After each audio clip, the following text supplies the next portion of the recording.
Olá, olá, galerinha empreendedora, tudo bem com vocês? Eu espero que sim.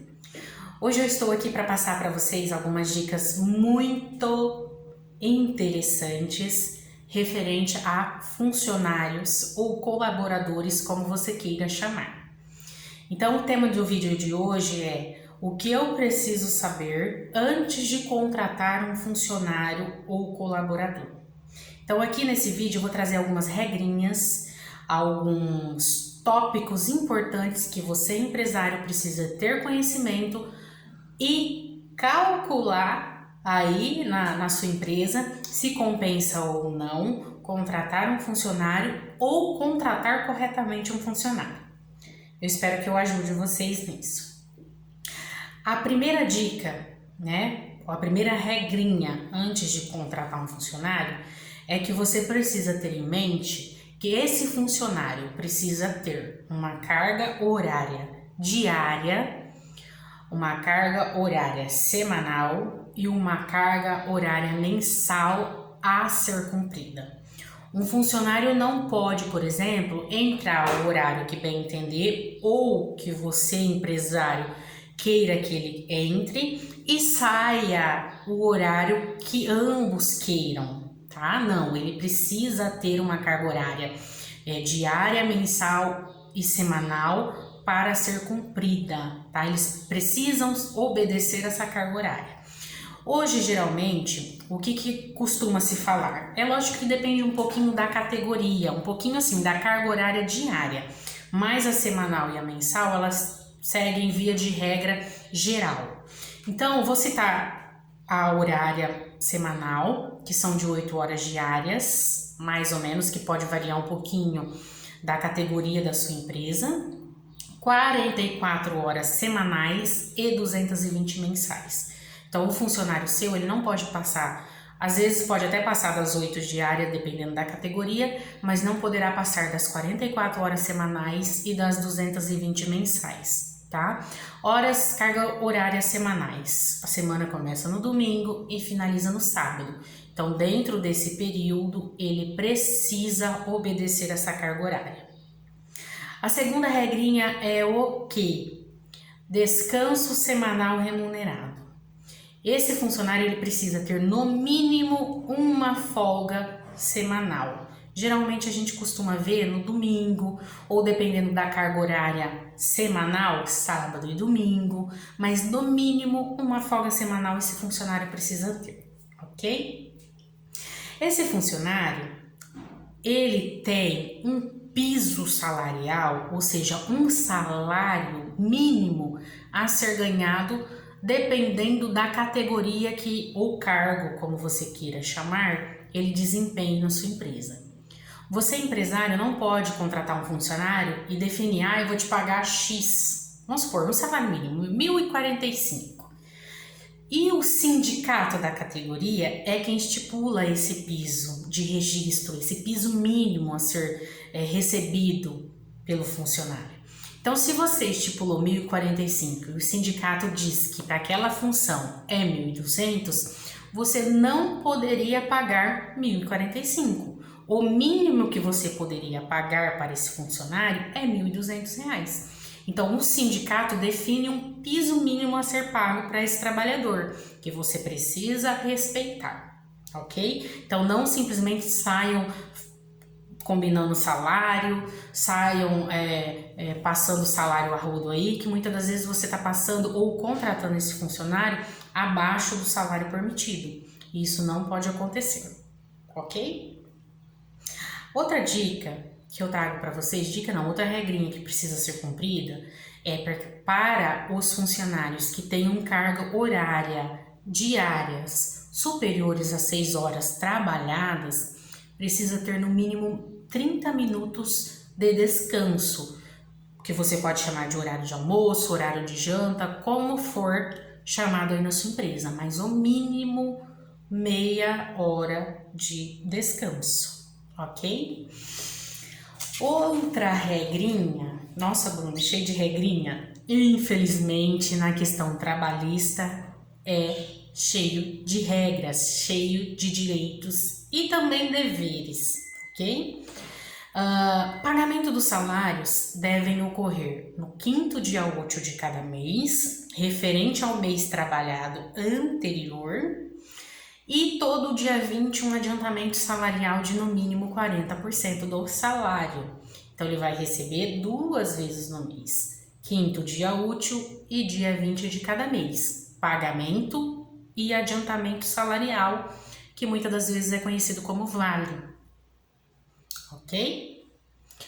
Outra regrinha é deixar, muitos empregadores, empreendedores têm vamos dizer assim, um conceito equivocado de um funcionário sem registro para um funcionário registrado. O que eu trago para vocês aqui nessa regrinha é o quê?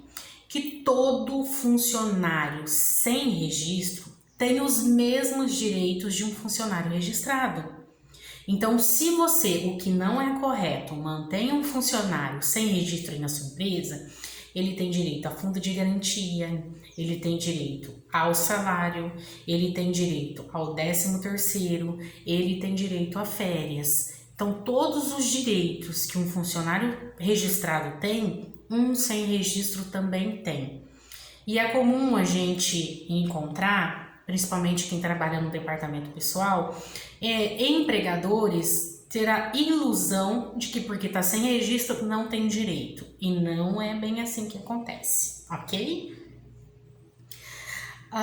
Após o funcionário completar 12 meses trabalhados, ele tem direito a 30 dias de férias, ou seja, 30 dias de descanso. Então, essa é uma regrinha que você precisa saber. Trabalhou 12 meses, direito a 30 dias de férias, ou descanso, como queira chamar. Ok? O funcionário também terá direito ao 13º salário, que é pago em 2 parcelas ou 2 vezes, que é 30 de novembro e 20 de dezembro. Então, esse 13º salário, que é o mesmo o valor do salário que ele recebe, é lógico que a gente precisa ver a proporcionalidade, mas via de regra, se entrou em janeiro, no final do ano ele tem um salário completo, correspondente ao 13º salário. Então, pago em 2 vezes, 30 do 11 e 20 do 12, ok? Não vai esquecer.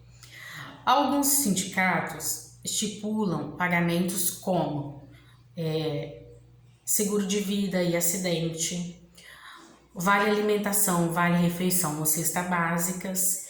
Então, dependendo da sua categoria econômica, você vai precisar contratar para esse funcionário um seguro de vida e acidente e pagar o vale alimentação ou uma cesta básica ou vale refeição, como cada sindicato estipular, tá? Então, às vezes não vai ser só salário, vai ser vale alimentação, vai ser plano de saúde, plano odontológico, dependendo do que o sindicato da categoria da sua empresa estipular em convenção coletiva. O que seria uma convenção coletiva?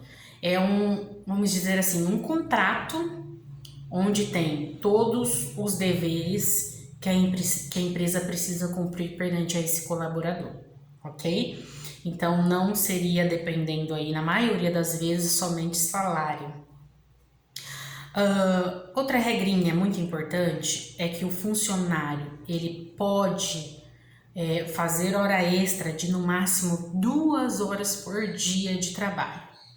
Então, se o funcionário, por exemplo, trabalha até às 18 horas, ele poderia no máximo trabalhar, ou seja, fazer hora extra até às 8 horas da noite, porque limita-se a 2 horas diárias de hora extra. Ah, Bruna, posso fazer 3? Posso fazer 4? Não recomendo. Porém, se for uma condição esporádica, só hoje, ou só essa semana, ou só esse mês, ou só esse dia, eu poderia passar? A legislação é clara, mas eu sei que acontece, tá? E sei que muitas empresas têm extrapolado esse limite.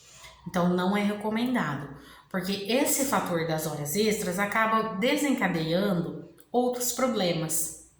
Por exemplo, se um funcionário trabalha em outra cidade e vende veículo próprio e volta de veículo próprio, se ele tiver uma carga horária pesada, vamos dizer assim, esse funcionário pode acontecer um acidente e colocar a culpa onde?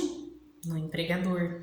O empregador explorou esse funcionário, fez ele trabalhar mais que a carga horária permitida. E uma série de outros fatores que também isso pode desencadear. Então, não recomendamos fazer mais que 2 horas diárias, ok?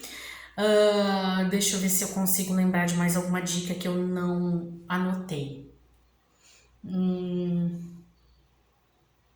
Eu acredito que seja só isso.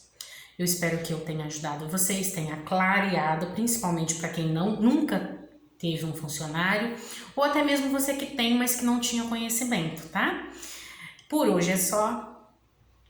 Beijão a todos e um excelente dia.